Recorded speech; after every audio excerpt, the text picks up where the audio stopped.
Good evening, everyone. Welcome to a Euractiv hybrid conference in partnership with Deutsche Telekom. I'm Mariam Zaidi. I'll be moderating today's debate on towards digital sovereignty. What did the French presidency achieve and what still needs to be done? A big welcome, of course, to our in-person audience. Lovely to have all of you here to see so many faces live and in person. And also a big thank you to everyone who is, of course, joining us online. Now, if you watch any of our Euractiv debates, which I'm sure you all, of course, do, you'll know that we really do like to have audience participation. So please do get involved, starting now. That's just all of you in the room as well. Do send in your comments or your questions into our Slido chat page, along with the name of the panelists that you're directing your questions or your comments to. And we're going to keep picking out some of your questions throughout this debate, so do get involved. And also, if you are following this debate, do also tweet us at EA Debates. Okay, so digital sovereignty or independence. Now, it's a big ambition that requires major leadership in a hyper-connected world. Here are some sobering scene-setting facts. 92% of data in the West is stored where? In the US. Out of the top 20 global tech brands, from Apple to Huawei, I think we have a representative from Huawei in our audience as well, from Meta to HP, none are actually European. It's another reason why our personal data is also potentially at a higher risk. For some years now, European leaders have been calling for greater ownership of vital technology, from data to hardware and software at a local, national and regional level. The COVID-19 pandemic too, it's taught us quite a few things. It showed us that digital transformation is possible, but it also needs massive investment.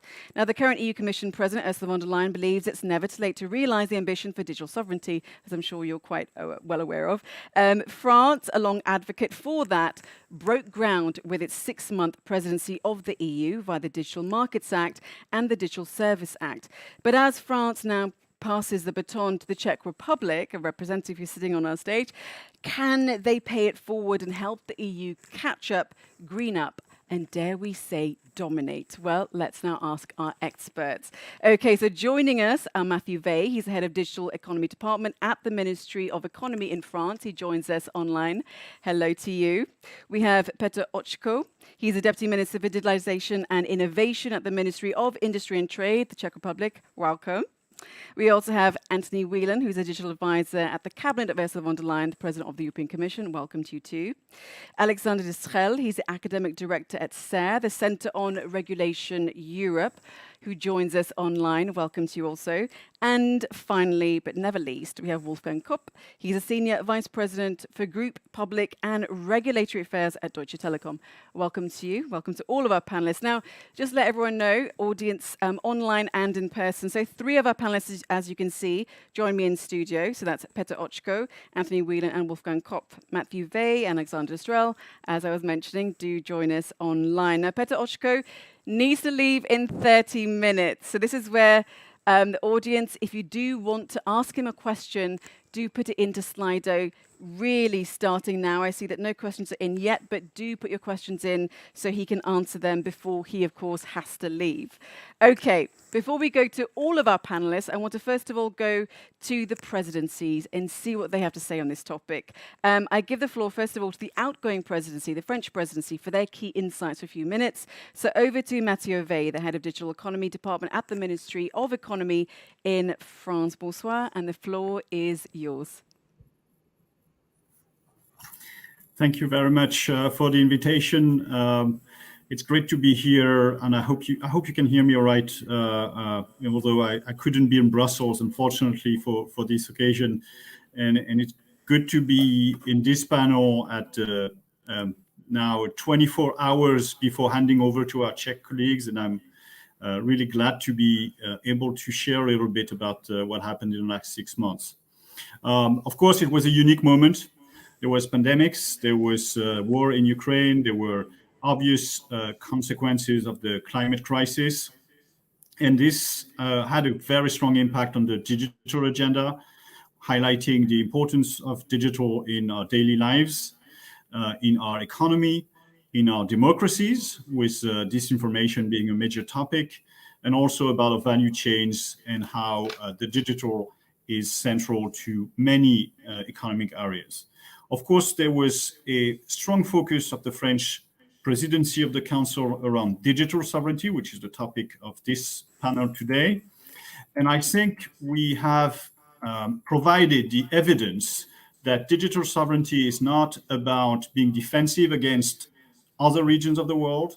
It's not about fragmenting the internet, as I've heard sometimes, but it's a way to project Europe at the forefront of the global digital race.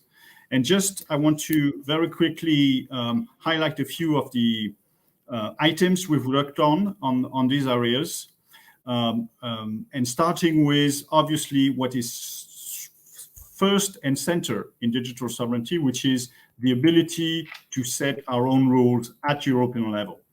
And of course, with the DSA, with the DMA, with also other files such as the Digital Decade, we have demonstrated that we can lead the way in the global discussion about setting our own way, and that we can act independently in that regard.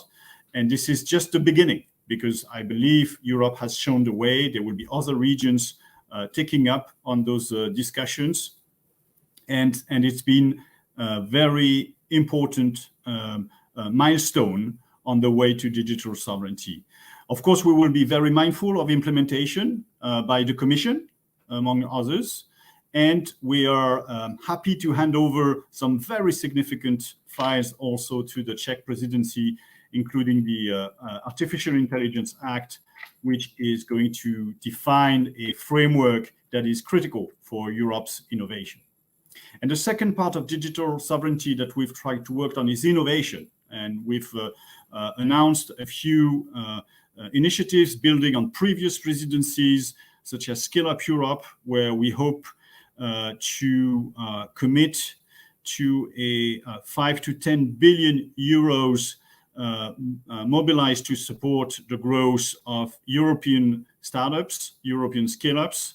22 member states have already supported this initiative. France has committed to €1 billion support. And we think this is also a very strong aspect of digital sovereignty. But of course, speaking of sovereignty at the moment of the Ukraine war, has been a game changer in the presidency. We've had the opportunity to conclude the work on the NIS2 directive, which is absolutely essential to reinforce the level of cybersecurity in Europe. We've also gathered ministers from across Europe, beginning of March in Nevers, and reshuffled the whole agenda to address the need to support Ukraine, to deliver supplies, digital supplies to Ukraine, and we're glad to report there's been a very strong take-up from the private and public sectors as well, and it's still ongoing, and there's been new announcements by the Commission at the Digital Assembly last week. In terms of industrial policy as well, we've worked well. There's been strong progress in the IPCEIs regarding cloud or connectivity and electronics. And we're looking forward to the ability to notify those projects. They're going to become a reality, and we are in the race for the next generations of chips with the CHIPS Act, of cloud systems as well, of connectivity, 5G and beyond. And this is absolutely critical. As you've said in your introduction, we need to have first-class players in Europe if we want to achieve what we call digital sovereignty.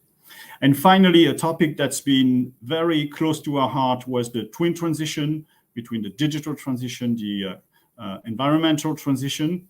There's been a great outcome with the agreement on the universal charger, of course, that was found in June. That's more than 10,000 tons of waste, electronic waste, that are being spared. It's a major outcome, building once again on previous presidencies' work, mostly. And we hope to also keep these dynamics on the twin transition alive with a ministerial declaration that should be published tomorrow, our last day as the presidency, in order to make this topic a stronger focus of the European agenda. Of course, there are other topics I could mention, but I want to leave as much space for discussions. I could mention digital commons, metaverse, but I think you got the message. It was a very busy presidency, a 6-month presidency, not only a 4-month presidency, as some may have thought. And I'm sure our Czech friends are going to build on it, deliver outstanding results. They will surprise us, I'm sure, because they're really very well prepared. And I'm wishing them all the best for their presidency. Okay, fantastic. Thank you, Mathieu. Quick follow-up, though.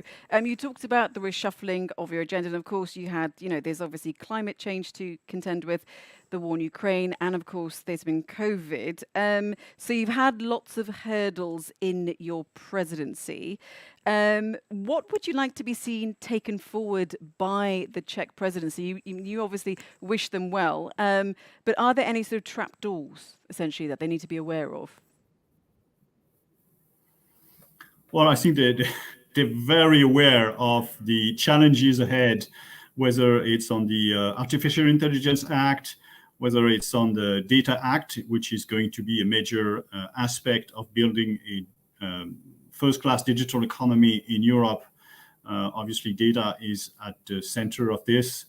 And certainly, we hope that the twin transition discussion is also maintained very high on the agenda. We think it's absolutely central.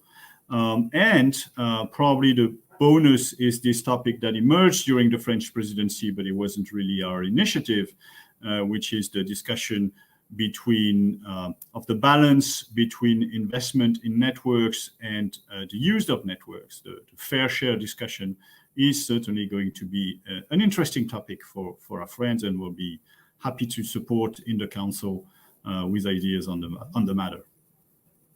Okay, perfect. Okay, well, time to hear from the Czech presidency, and I give the floor to Petr Očko.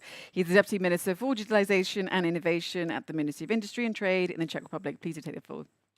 Yeah, so good afternoon, and many thanks for the invitation for this event in a very, very timely moment. And I would like to appreciate what was said by the previous speaker, and definitely congratulate. I think at this moment on 29th of June we can congratulate to the French presidency for the results and the successes they had, because many of them were already mentioned. But I think that we have to strengthen that actually not everyone actually was believing that, for example, DSA will be actually finalized during the French presidency. And actually, we as the next presidency, we are preparing for the final trialogues for DSA. And actually, we are very happy that our French friends were able to finalize DSA. And DSA, Digital Services Act, is one of the very important files that will actually help European digital economy to actually be more successful, and actually deals with very important topics like harmful content and disinformation. That is very important. There were many files that were actually shifted by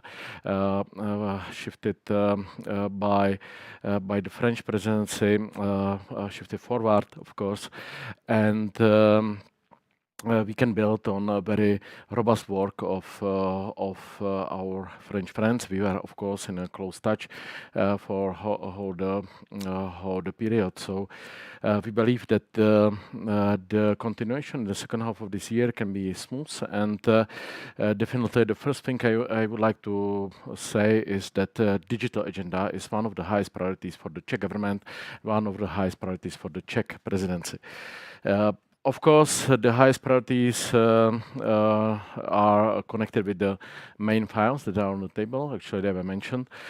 So one of the most important things to do now in digital economy in Europe is to actually create a framework for actually dealing with industrial data. We were successful with Data Governance Act that actually deals with the data from public sector that is already done. But now we are actually on the way to actually finalize or to find a way how to deal with the industrial data, with the sharing, with their use for SMEs, for users from actually as citizens, and also for the government in special conditions. There will be definitely difficult discussions, but we believe that we can definitely advance this file quite significantly forward, and actually having a framework for data is a basis for successful digital economy. Second file that was also mentioned, and where we actually again we very much appreciate very intensive work of the French presidency is the AI Act, the Act on Artificial Intelligence. And as it is with the Data Act, also in artificial intelligence, actually Europe is in a way actually to set regulation standards that could be actually the role model or best practice example for the rest of the world, at least for the parts of the world that actually share the same values as Europe. So dealing with artificial intelligence in a way that actually stresses the human-centric approach, fundamental rights, is very important for us, for Europe, and definitely finalizing the consensus on Artificial Intelligence Act is again a high priority of us. We believe that the general approach can be achieved on Artificial Intelligence Act, and I think if I should name two main priorities in digital for the Czech presidency, this is definitely Data Act and Artificial Intelligence Act. But of course, I should mention also other files at least shortly. What is also important for having actually easier access to actually governmental services for the citizens to better use the e-government is the eIDAS, the directive on European ID, electronic ID. That is also on the way. I think we could be also quite quick on that. And again, many thanks to French presidency for advancing that. But we believe that we could finalize that file.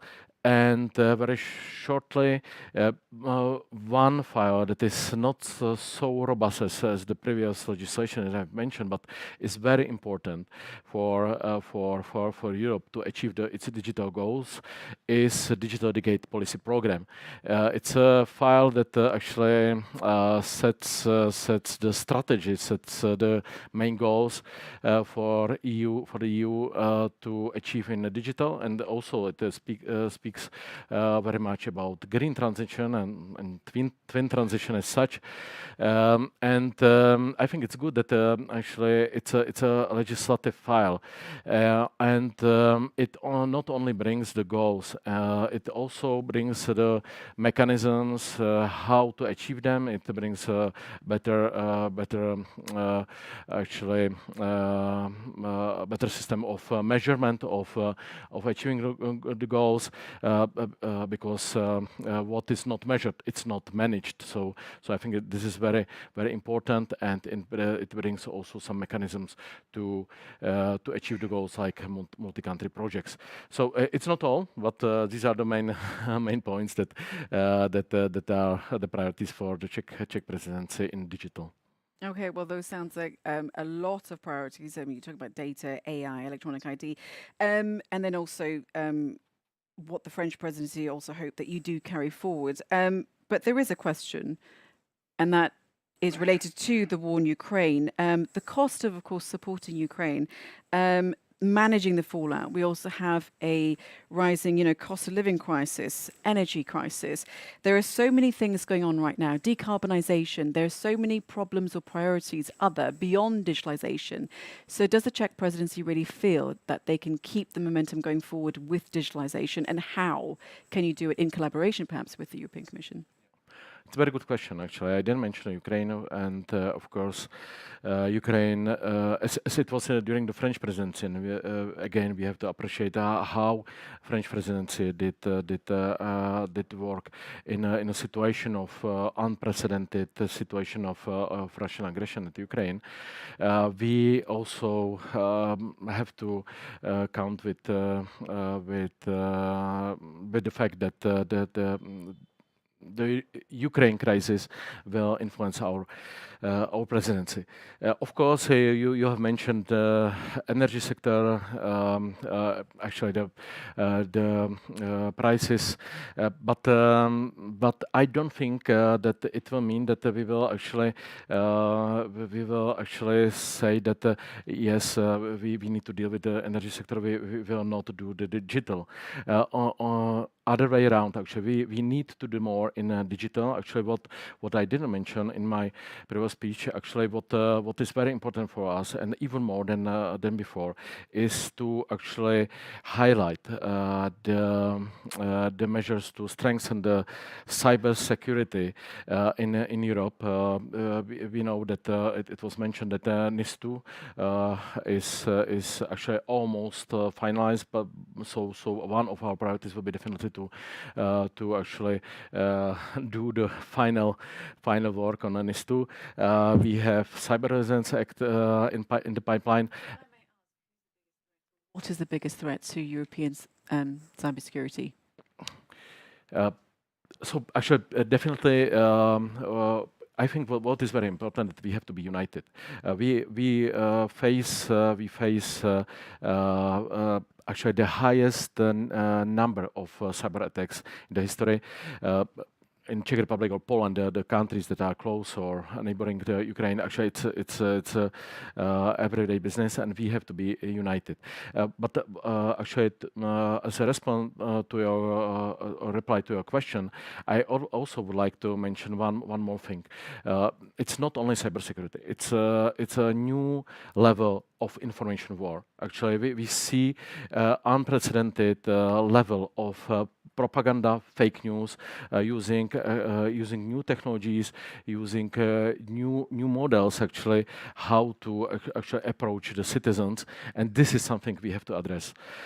So actually, also during the Czech presidency, we will definitely work and address the area of hybrid war and disinformation. By the end of September, we plan a big conference in Prague on information war, and this is something that really threatens actually European democracy, and we have to address it even more than before.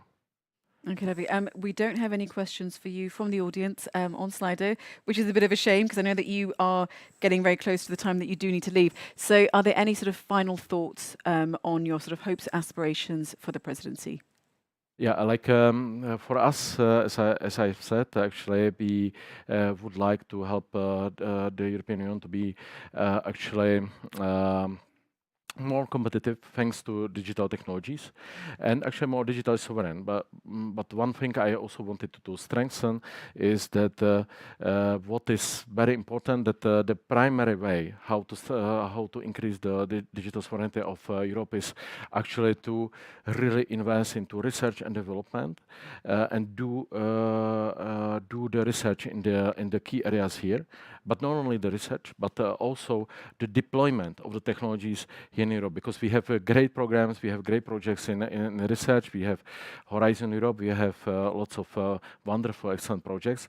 But the problem of Europe sometimes is that we actually are not able to make a business here in Europe from the results of this research. So one of the things we would like to actually emphasize during our presidency is that we need to be more efficient in doing the business based on the research results of that is very often result of European research programs here in Europe.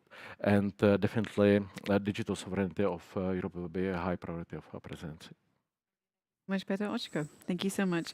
Okay, well then that's what the presidencies have had to say, but what do the rest of our panelists think themselves? Well, to understand a little bit about them, we'll now go to the rest of the panel. So we'll start with Anthony Whelan, Digital Advisor at the Cabinet of Ursula von der Leyen, President of the European Commission. Please do take the floor. Thanks very much, and good afternoon, everyone. It's, I think, a very special moment, the passage from one presidency to another, because we, of course, work very, very closely with both co-legislatures, but of course with the presidencies in particular on the side of the Council.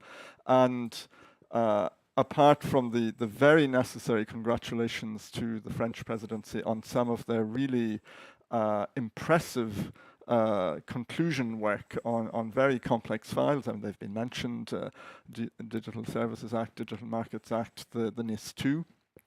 They also invested in a way that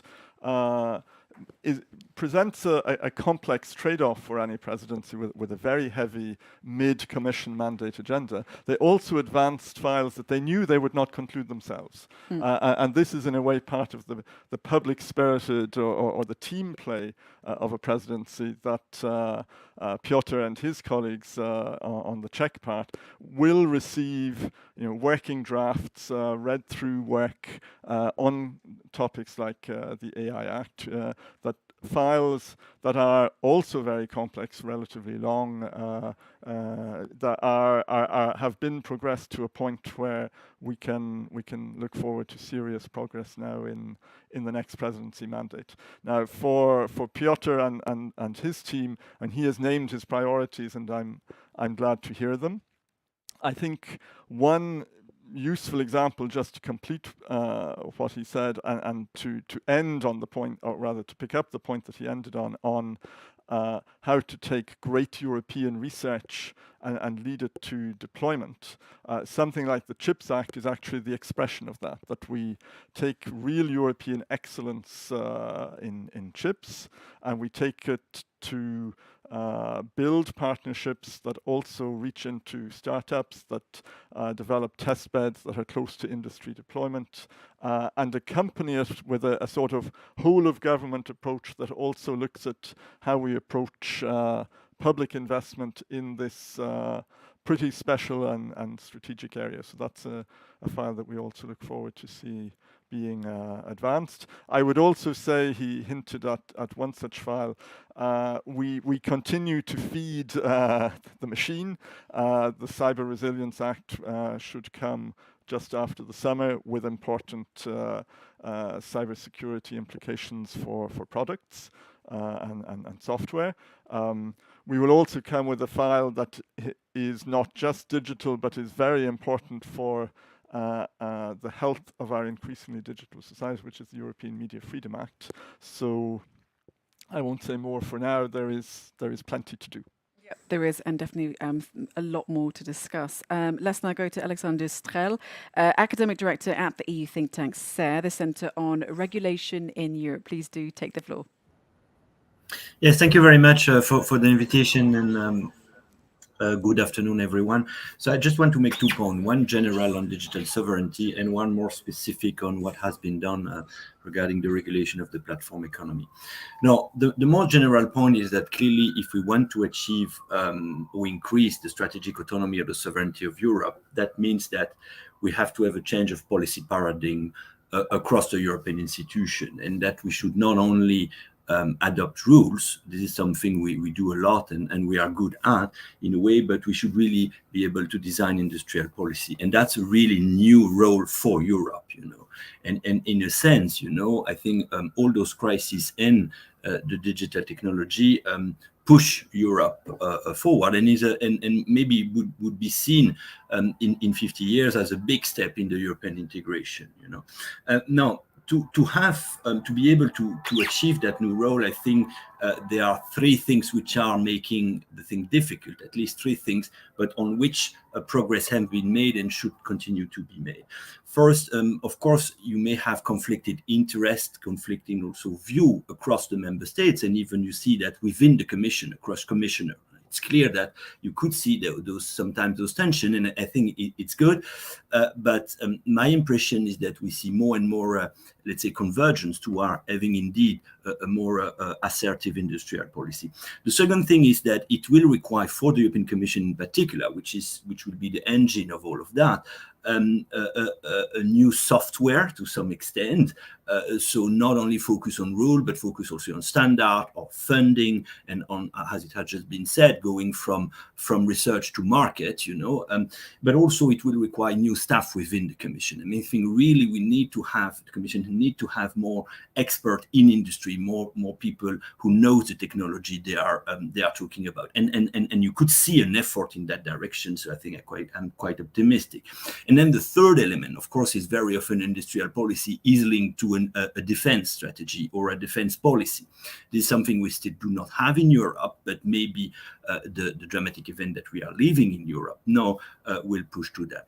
Now, that's for the general point. For the more specific point on the platform economy, I was trying to, at the end of the day, if I have to summarize what the DMA, the DSA, the Data Act is about, to me, it's really about opening the platform and the data, opening them, not breaking them up, because there is a lot of ecosystem and network effect, but opening them up to create a path for innovation, for hopefully a new EU firm, but also they can come from elsewhere, obviously.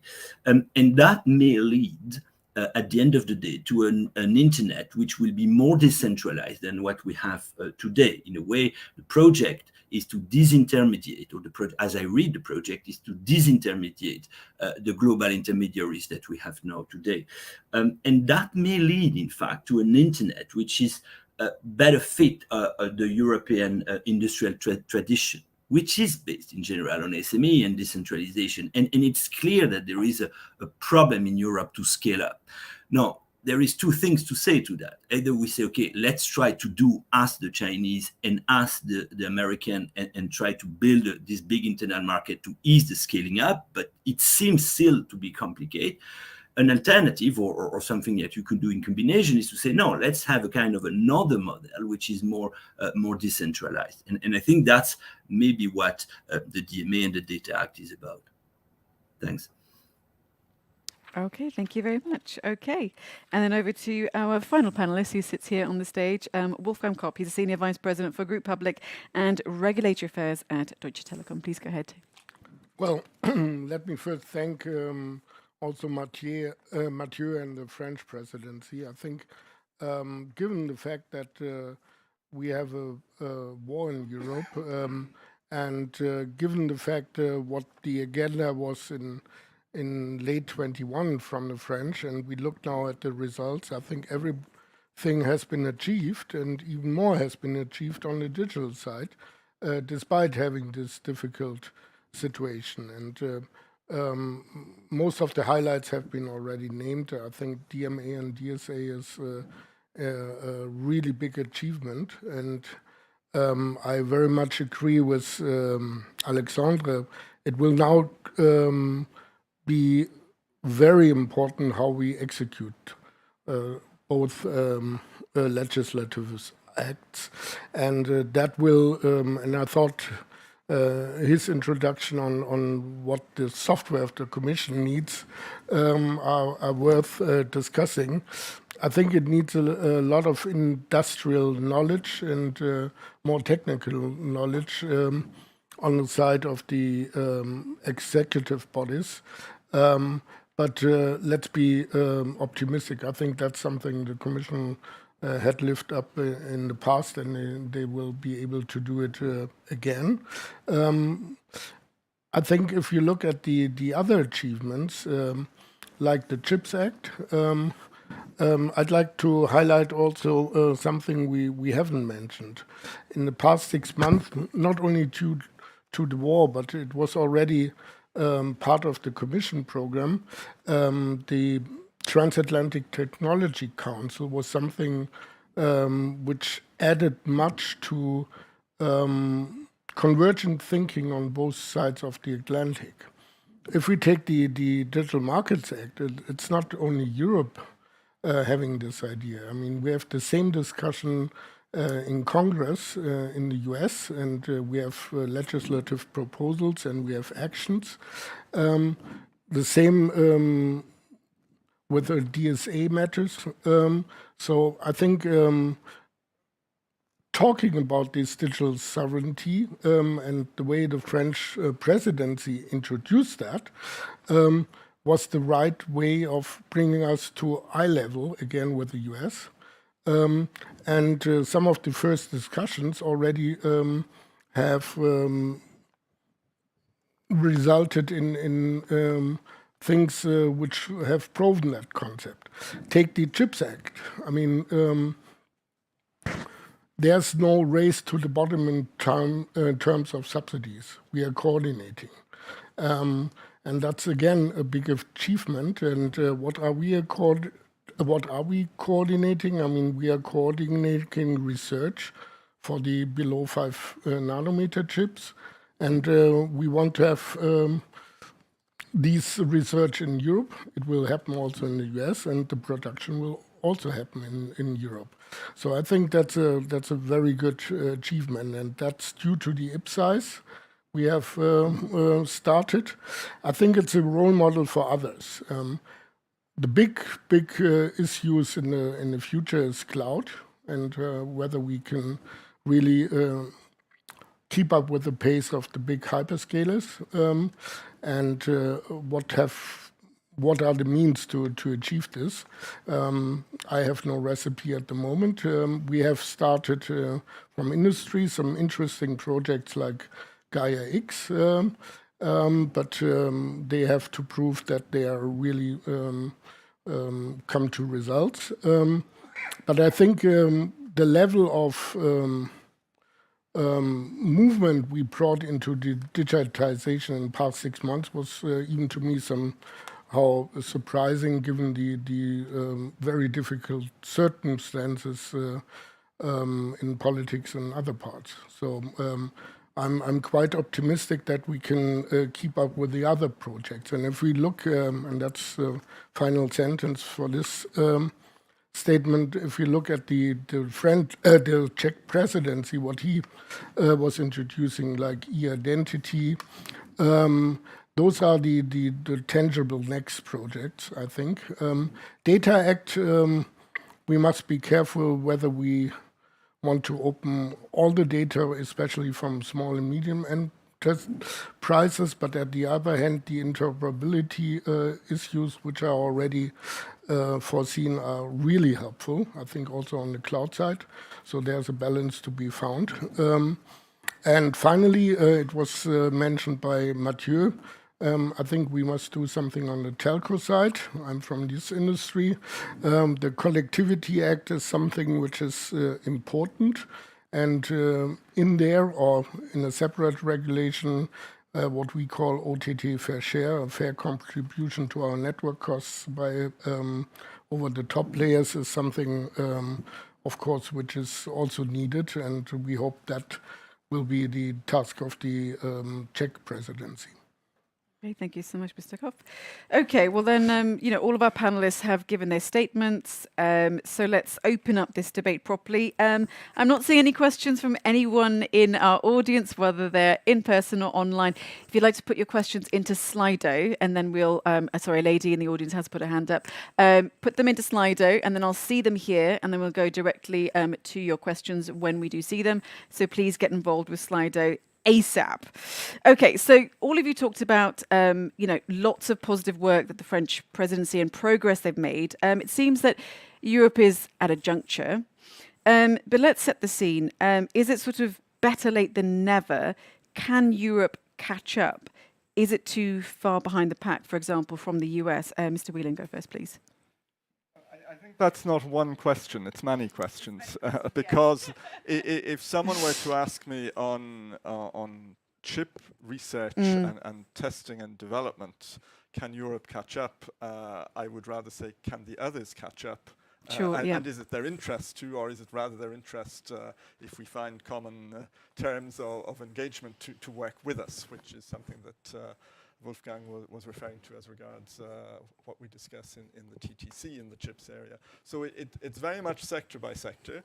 I think one of the targets that we set, which is now under discussion in the Digital Decade program, is on European scale-ups and unicorns. And what we have seen with all the latest interesting developments on market valuations is that European unicorns are becoming more and more numerous. I think in France, during the last year, or maybe even during the presidency, I can't remember the number doubled, I read recently. Some of that is serendipity, some of it is because of good policy. And that's where we find let's say, the seedbed of not so much catching up, but I think what is most important in fast-moving digital is being in the new markets, creating the new markets for services as well as technologies. Of course, that doesn't mean we renounce areas that are important now and that will stay important. So if we take something like cloud and data, one of the important things of the Data Act is that we're not just trying to encourage switching between one and other cloud provider, which might simply lead to switching between one and other hyperscaler, which may be very good and may be what's right for certain users. The idea of multi-cloud, of enabling, it's very good for resilience. You don't want single points of failure. And it's also a good entry point for the scale-up of the European players who are increasingly tailoring their offer. So it's only one of many examples, but I think we have plenty of fights we can come out stronger from. Yeah. Plenty of fights to come out stronger from. Mr. Alexander Schell, your thoughts, please. Yes, I don't see why not. And I am in the US now since 1 year, and that's why I cannot be with you. And I think sometimes from the Europe we tend to idealize the American society on everything, on the economy, on the democracies and so on. Maybe less recently, but still. And so I don't see why not. I mean, and as I said, I think there is two issues. One is the issue of scaling up that Anthony was just mentioning. And on that, I think we have done a lot of progress by developing a kind of an internal market. And I think what also is very interesting with the DSA and the DMA is that not only we will have a European rule, but we will have a European enforcement. And that is very, very new. And I think that will help tremendously the European market. But also, we may also try to think about another way of developing the economy, which is more decentralized, as I was mentioning. And I think the recent initiatives that have been adopted try to do both. So it will be complicated because, as I said, it requires new software and a new staff within the Commission. So it should not be taken for granted. But I think it's absolutely possible. And I am relatively optimistic that this Commission in particular is really ambitious. And I think we could really see a difference with this Commission compared to the previous Commission. And when I say previous Commission, it's not the Juncker Commission only. I mean, it's all the one before up to the law. So I really think that there is a new ambition now, and it needs to be turned into result, but at least it is turned into action now. Ursula von der Leyen, as I was saying earlier on, sorry, there's a horn there as well from outside because the window is open. She did make digitalization one of her key priorities. So Mr. Whelan, he's also talked about, lots more European companies entering the market, but they're still nowhere near their foreign rivals, whether it's digital or AI. If we look at them, the biggest tech companies are Apple, Samsung, Alphabet, Microsoft, Huawei. What has caused this, Matthew Vey? Why are our companies so far behind?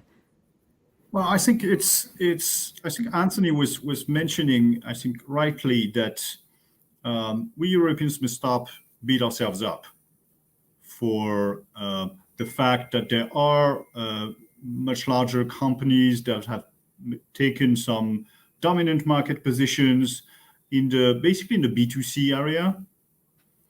And that's, I think, of course, due to network effects and all the specificities of digital, which are leading actually today to the DMA, which is based on the premise that we need more contestability of these markets. But we have a number of very strong assets in Europe. And if you look at the long term, what matters is skills, and we have the skills. What matters is, of course, funding.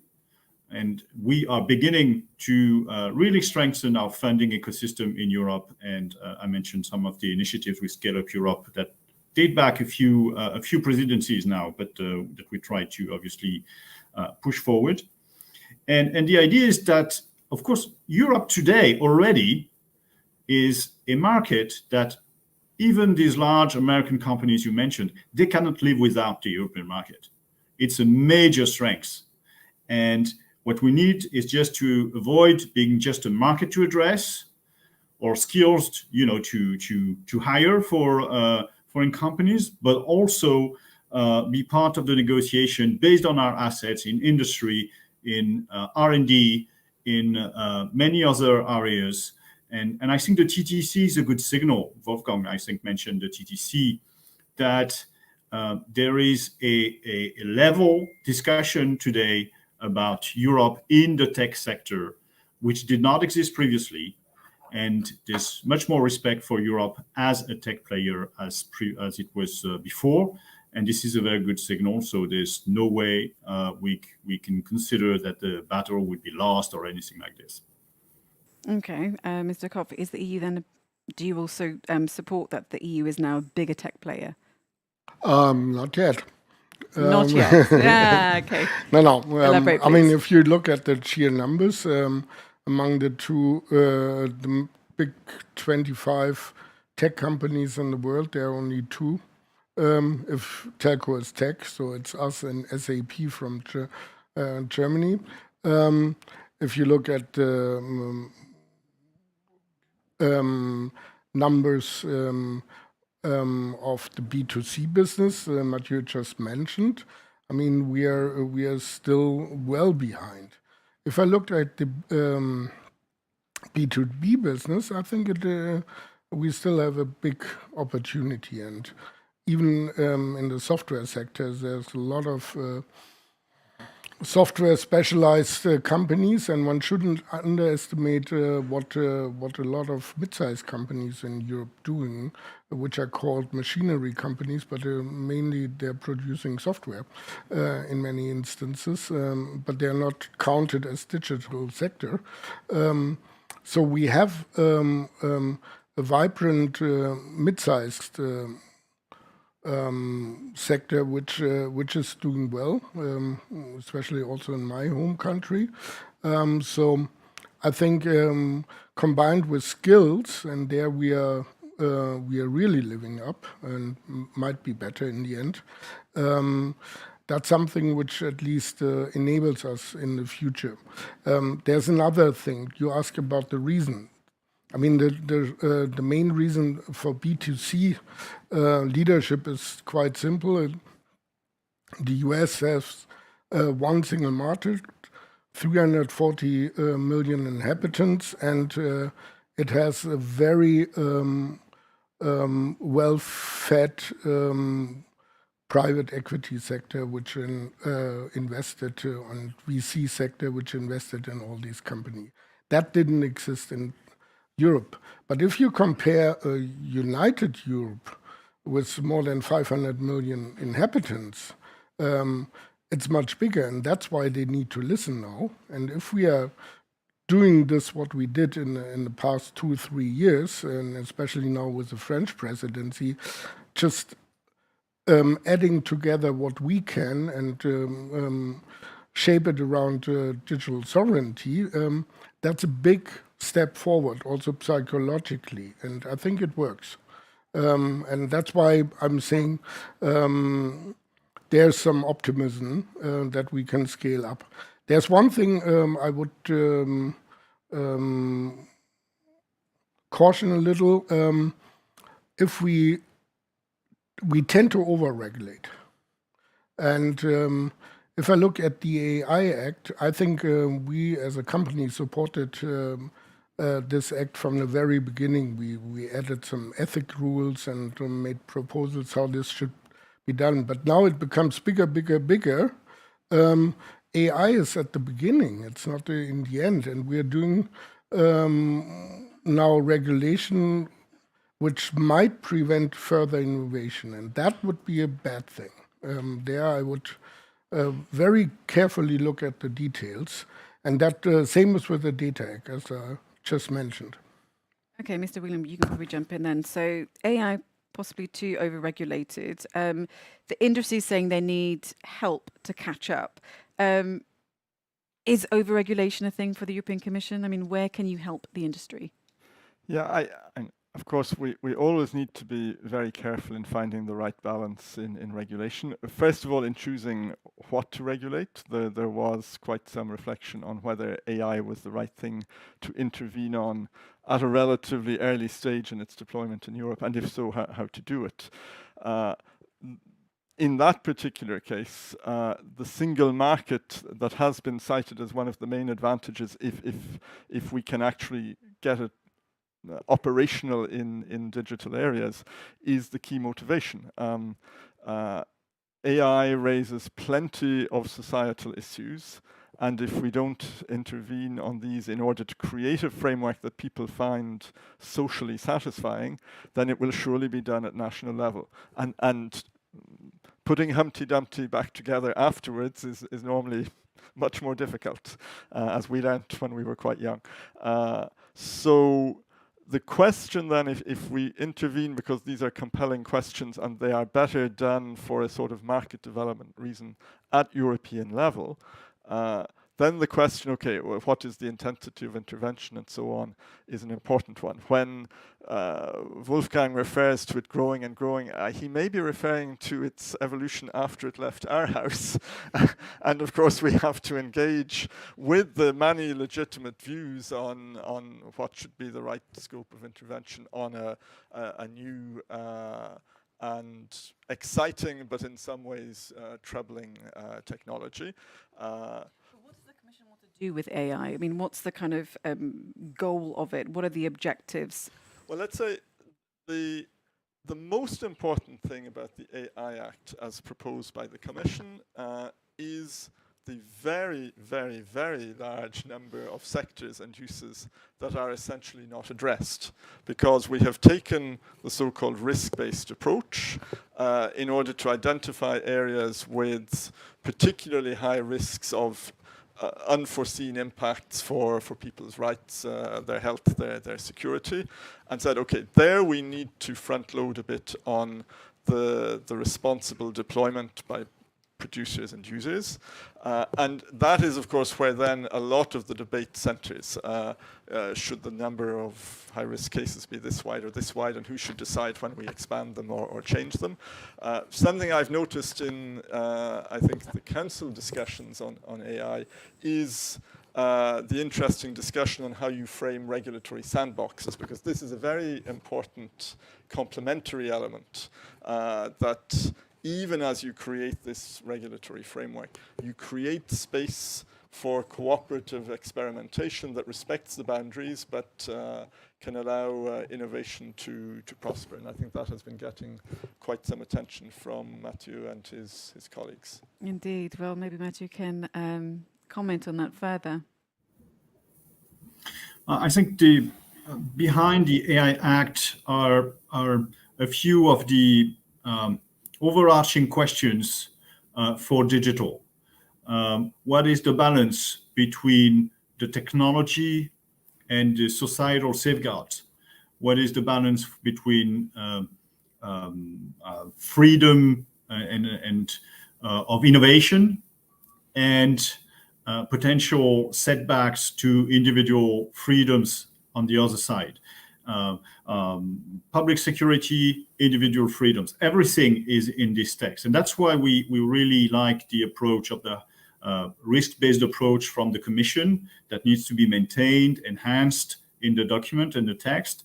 And we in the French presidency, we focused a lot of our energy, and we really were aware how impossible it was to reach this, to push this text towards a conclusion during our presidency. But we thought it would be helpful to clarify how this text can support innovation through sandbox, real conditions testing, and also clarifying some of the framing and definitions that are underlying the text. There's still a lot to do. There are many hurdles. There are pitfalls. We could fall into over-regulation. We could fall into also the opposite of not addressing some of the fundamental concerns of society regarding AI. But I'm really confident that the Czech presidency and the Parliament, which is the other co-legislator, will help us steer us through a fruitful balance in this regard. And it's very important to take it at European level and not 27 national laws on the topic. Okay, thank you so much. So I was just quickly checking the iPad, having a bit of a technical issue with that. And I will come to audience questions because I'm quite aware of the fact that we have about 20 minutes left because the debate has been moving very fast. Okay, Mrs. Estrel, let me come to you and move the discussion on to digital security. What are the biggest challenges for Europe there? And who's the biggest threat then? Is it Russia? Is it China? Your thoughts? Well, I'm not really a specialist on that, so I would prefer to defer the question to someone else. If you okay, who would like to answer the question? Okay, go ahead, please. We are among the biggest cyber defense service provider in Europe. So we are operating a number of cyber defense centers and employing more than 2,000 people in that field, and it's growing. Of course, also because of the war. If you look at the current cyber threats, we are not really seeing, due to the war, a lot of more direct attacks. What we are seeing is a lot of activity where I'm talking about groups who try to detect vulnerabilities, and that's something you do also with automatic means. It's like ransom sniffing, it's called. And that activity is increasing at the moment.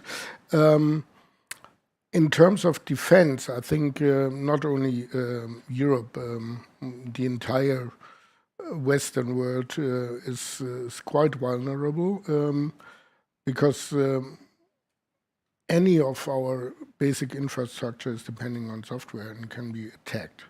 And that's something I think many governments overlooked in the past, or they were not really aware of the real threats. And now everybody is starting to ask for people who can help. The difficulty is there's a very limited number of people who can help, so the skill set is not widely available. We have to educate people. And at the same time, the sophistication of such attacks are increasing. I mean, it's like in any war and defense. I mean, it goes up and up and up. So one could be very pessimistic. The good thing is even the attackers are not so sophisticated in the end that one couldn't detect them. And then you come very early to questions of international law, how to deal with them. Yeah, because many of the attacks cannot be directly attributed to states, but one knows that these groups are close to a state. That brings up to the Budapest Convention and all this stuff, which needs to be reformed. So there's plenty of also unknown legal ground in this field, and that will be tested, I think, in the next months and year due to this Ukraine war, because that's what's going on there. We haven't seen only the starting point, I think, and there might be more in the pipeline, unfortunately. Okay, we're going to try to get in some of the audience questions now. So all of you get ready for a bit of a rapid fire round. There's one for Anthony Whelan. Will the Commission introduce a proposal for OTT fair share in the Connectivity Act or the 2023 work programme? If not, why not? Does the Commission still need to do more research, impact assessment, stakeholder consultation? Now, the great thing about three-part questions is I picked the part I answer to. We're looking very closely at this issue, which I think answers the last question. I don't think it's really quite mature yet to say in which particular basket or time frame or instrument we might ultimately pronounce ourselves on this. But we have made clear in, let's say, the overall framing of the digital principles that we put on the table earlier this year that everyone should contribute proportionately, I can't remember the exact wording, to the digital public goods such as connectivity that everyone enjoys. How you translate that, I think, hopefully mutually agreeable principle to all into specific mechanisms or rules of the road for the digital infrastructure and economy is something that I think requires very close study, very close stakeholder consultation, and important reflection, which we're doing. Okay, lovely. Wolfgang, I think this question can go to you. And we will go to our online panelists in a moment as well. And this is from Constance. She says, from the French National Cybersecurity Agency. She says, in the introduction, there was a mention of protection of data as well as the observation that regarding cloud, the EU was not at the forefront. So how European digital sovereignty fits between these concerns and what can be done? Oh.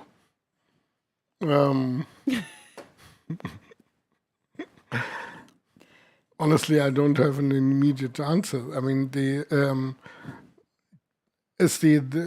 question would be: is it more about security or what can be done about European cloud? I mean, the security of clouds is the issue is all over the world the same. How to protect the data, and that's a technology question, and how to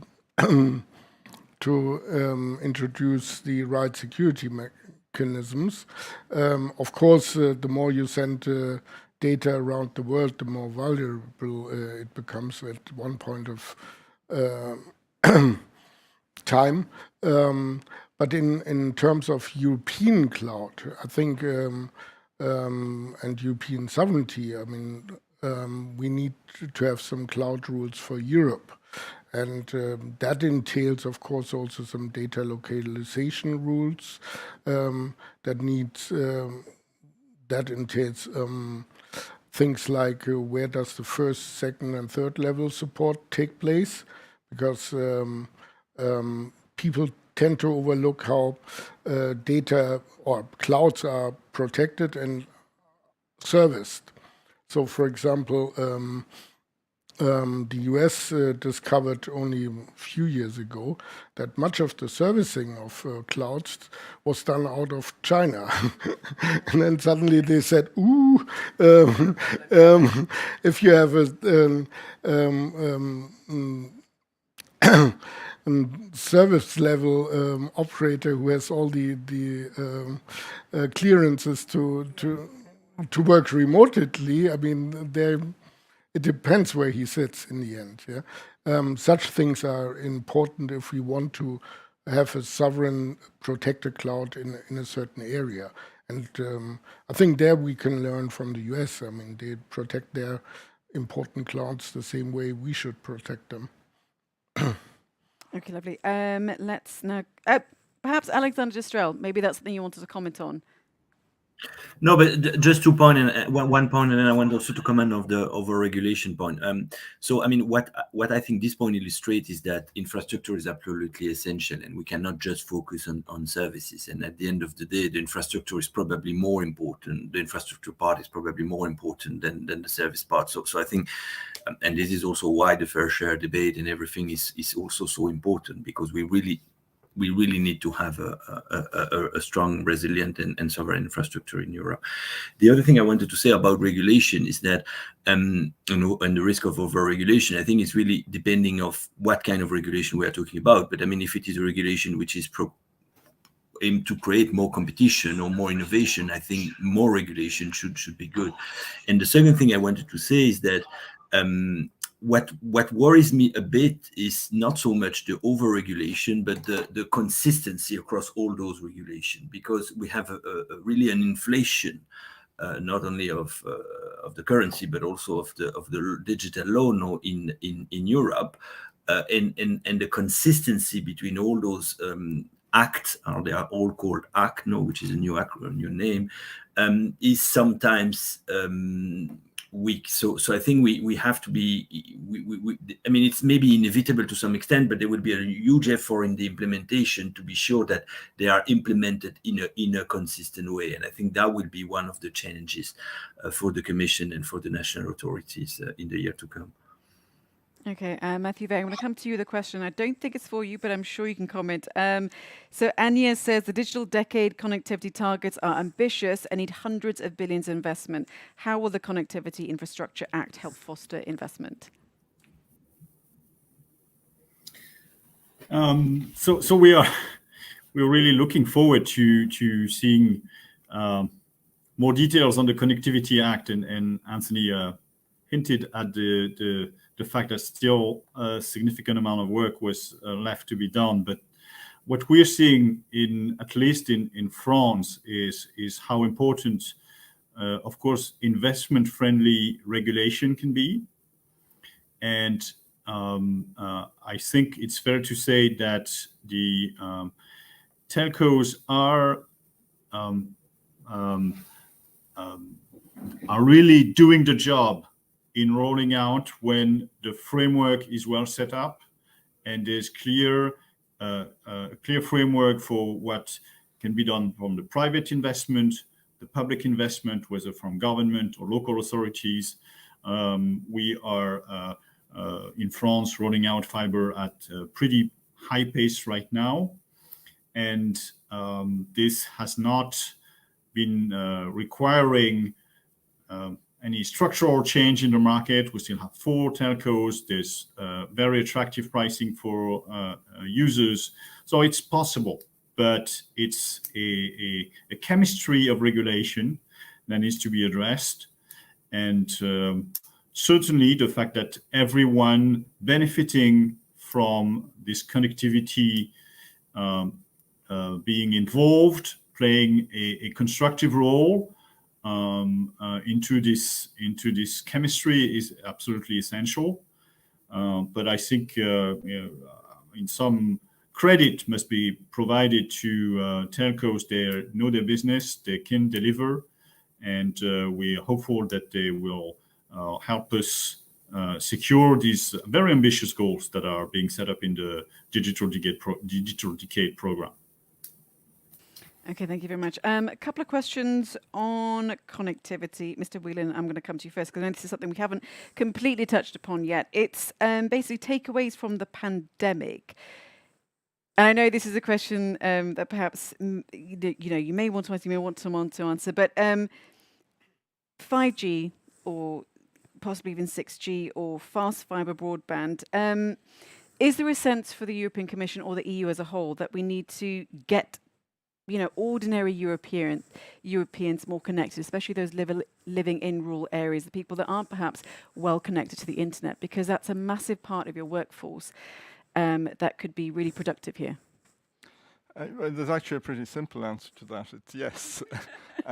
In a way, the one of the least complicated bits of telecom public policy intervention is saying yes in areas where you have a certain population that is probably not dense enough to justify market rollout of the best technologies, or not as fast because they first serve denser areas in cities and so on.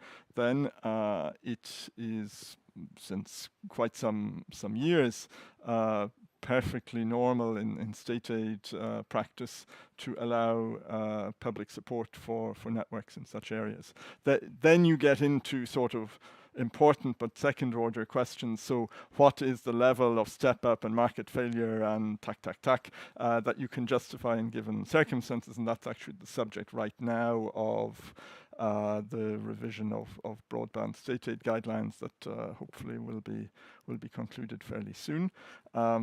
What is tougher in a way is the question that Mathieu touched on. How do you create optimal conditions for investment so that people still get prices and terms for access that make the best connectivity services attractive and usable for them, and at the same time keep investment incentives at a point where the areas where you need to do public investment are really just pushed out to the very marginal ones because the rest of the territory is marketable and attractive for them. And that is a juggling that we've been doing for many years with telecom regulation that is also designed to keep competition for infrastructure and for services sustainable. Whether the somewhat new debate on the fair share will significantly move the cursor on this is one of those questions we are studying deeply. Indeed, and perhaps you'd like to comment there as well. Well, picking up the last thing you just said, I think the fair share is a contribution to the huge investments every telco is now doing or envisaging, and I think it will enhance the rollout and it will make the business cases more stable. Mathieu spoke about chemistry and environment which incentivizes investment. I think the biggest issue we are having as every investor in Europe is the predictability of national regulators. Yeah? I mean, we've seen this in Germany, we've seen this in other countries. We operate, if it can be even a change in person, and then suddenly laws get completely differently interpreted, and investments get devaluated. I mean, that's and there I think the old mantra of deregulation in sectors where the competition has proven to be contestable and stable, I think is something we shouldn't forget. And of course, there will be no review of the code at the moment, but I think the what is called Infrastructure Act, which has elements where we have a lot of opportunity for deregulation, is something we should carefully look at, that we get this thing right. And I think the biggest issue in Europe for the moment is that regulation is also on fiber is applied by different regulators completely differently. I mean, there's so much difference in terms of how the regulation is applied that here we will never see a single market at all if the Commission is not intervening and really looking for a more harmonized application. And yeah. Would you like to quickly comment? No, he's in the wrong cabinet, but he's overlooking all cabinets, so I'm addressing him. Wolfgang knows that I bear the bruises of 2 rounds of telecom legislative reform where we were trying to bring a degree of unity and perhaps a bit more rigor in choosing when and how to intervene through regulation. So I'm not sure I have any more answers to offer at this stage. But of course, the Connectivity Infrastructure Act, whatever are the speculations about its content on the so-called fair share question, it will in any event hopefully bring a number of important reforms on how networks are rolled out in a way that will simply lower the cost and therefore increase the marketability profile of certain areas. Okay, brilliant. Just very, very quickly, I'm going to go to Mathieu Veytu. Final thoughts, please. I think my final thought would be that we still are at a turning point for digital Europe. We're still at the point where we need to prove ourselves, prove we can implement the various texts that have been approved recently, prove we can find the right balance with the Czech presidency between innovation, protection, freedoms, and of course innovation. So that's where we are now. I think there are very strong signals that Europe is getting together, that we can now act according to our values. And this is the optimistic side of me, saying that I think we're in good shape and in good hands with the Czech presidency. Mr. Strel, quickly then, is Europe in good shape?